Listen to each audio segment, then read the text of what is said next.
Thank you for being here today, Honorable Kembo. Kindly, could you tell us, what is the purpose of your mission in Ghana today with the African Committee of Experts on the Rights and Welfare of the Child? Okay, thank you, Amy.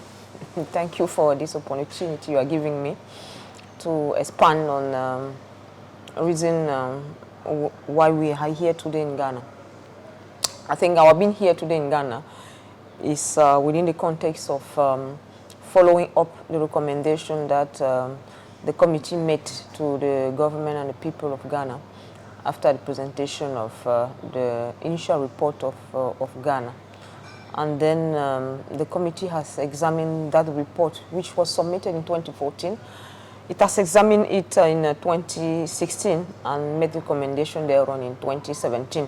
So, like 4 years after, we needed to come and see and exchange with various stakeholders to see at what stage the government is in the protection of child rights in the country. After meeting with government agencies and other relevant stakeholders, what do you see as being the recurrent threats affecting children in Ghana today? First of all, allow me to give you an idea of the processes we followed before earmarking the different threats that you are alluding to. We did hold talks with members of government, with civil society organization, with development partners, but also more important with the children themselves, because we met the children who were part of the Ghanaian Child Parliament. So, from all those discussions, we were made to understand that some of the major threats that and the major challenges that children are faced with in Ghana, some of the issues, among others, were the issue of the inclusion of the less privileged children, like the children with disabilities. The care of children with disability was a problem.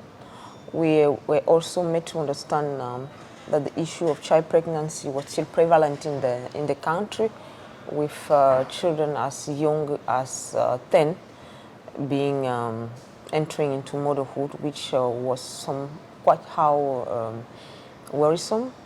We also have the issue of child marriage, though the rate is not very high, but which is still an issue in the country. I'm not forgetting the issue of child labor, which is most prevalent in the country. As you may know, Ghana is one of the main country producing cocoa. So we have to be having children involved in the cocoa sector, but also in the mining sector, which we were led to know. Apart from that, there was also the issue on emerging threats. Emerging threats, depending on the context which Ghana found itself.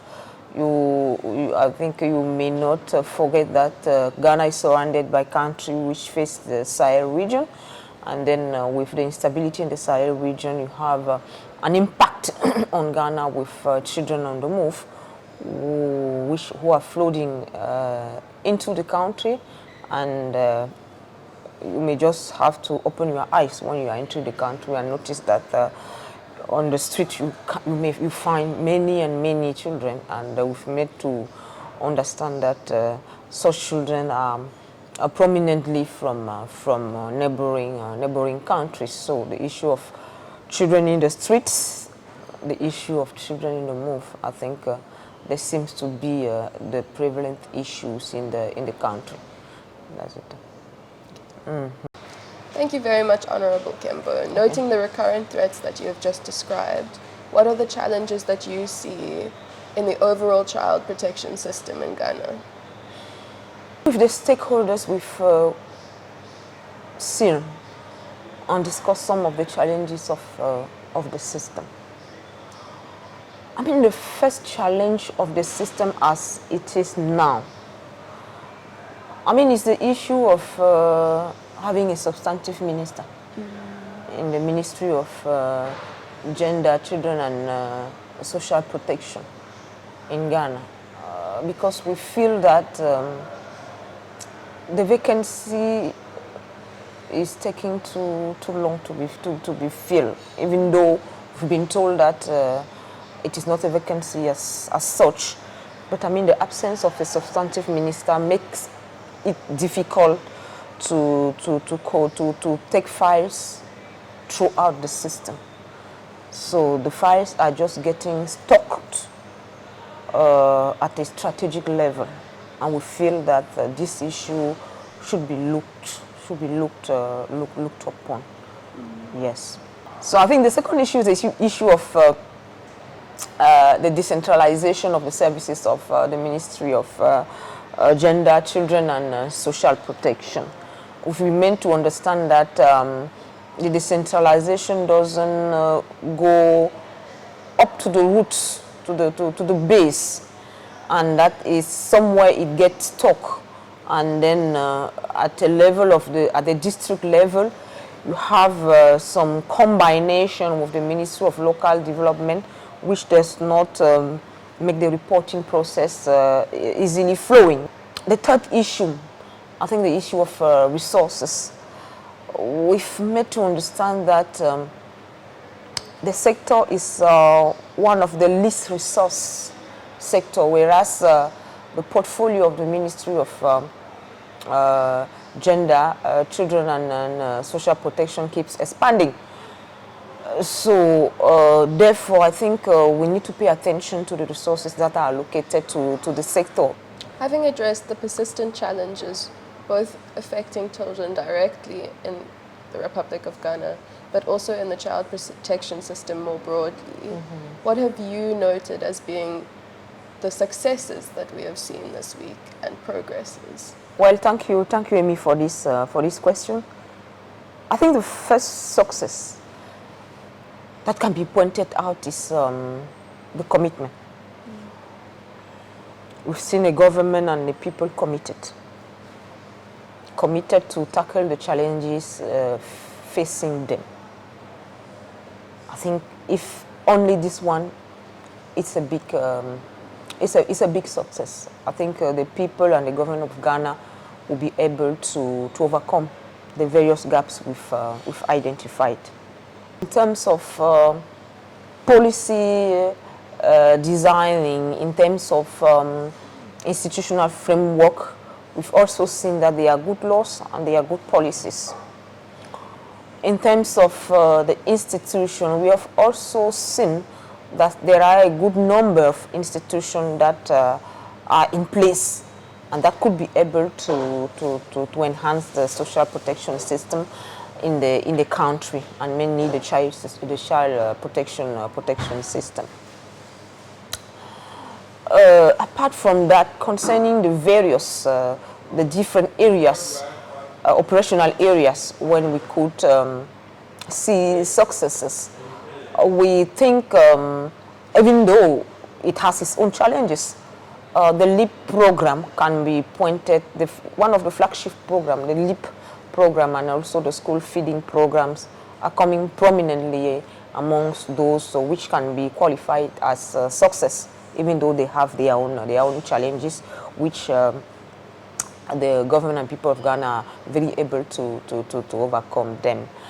We also have this issue of disinstitutionalizing the protection of children without parental care, shifting from institution to the alternative family care, because we really know that children are coming from the families, and then they need to go back to families rather than to institution. We also, as part of the successes and the pilot initiative, like the juvenile justice the system, because we've made to understand that there are friendly gender and child-friendly courts that are being established, and the process is work in progress, and they'll be expanding. I think these are some of the successes we've noted in the system. Thank you. To wrap up this interview, what would you say are the priority areas that the government of the Republic of Ghana should be focusing on in order to advance the rights of children within the country? I think at the end of our mission, the priority areas, the first priority areas is resource allocation. If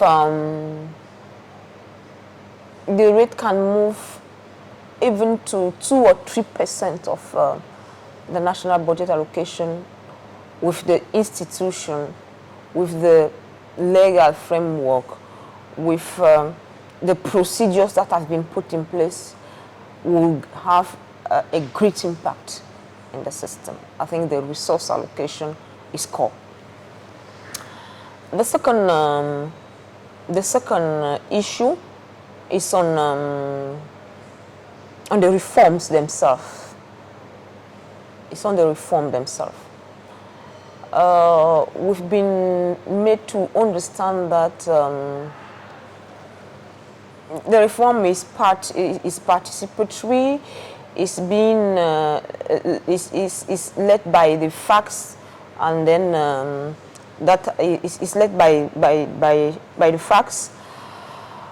But we may also need to have a holistic approach, not having a reform in one sector without taking due attention to the other sector, because this issue of child protection, I think, needs a multi-sectoral approach. And if a sector is failing, it makes the whole system fail. So I think the issue of coordination, even though the coordination is quite good. We've attended the meeting of National Child Rights Committee, but making the processes flexible within the various institutions, I think will be also core, and will have a great impact in the results that they may be achieving. Other recommendation that we can make is just to fill the gaps in the delivery of service in the context of the various flagship programs, the LEAP program, the school feeding programs, because we've made to understand that they have their own challenges. Even the national insurance scheme, which also has its own challenge, because you have a scheme as per the law, but in fact, the citizenry is still facing challenge in accessing the services. I think if this point can be tackled, I think it will have a multiplier effect on the system. On behalf of the Secretariat, I would like to thank you so much for your time today and for your honorable commitment to the advancement of children in the African continent. Thank you. Thank you.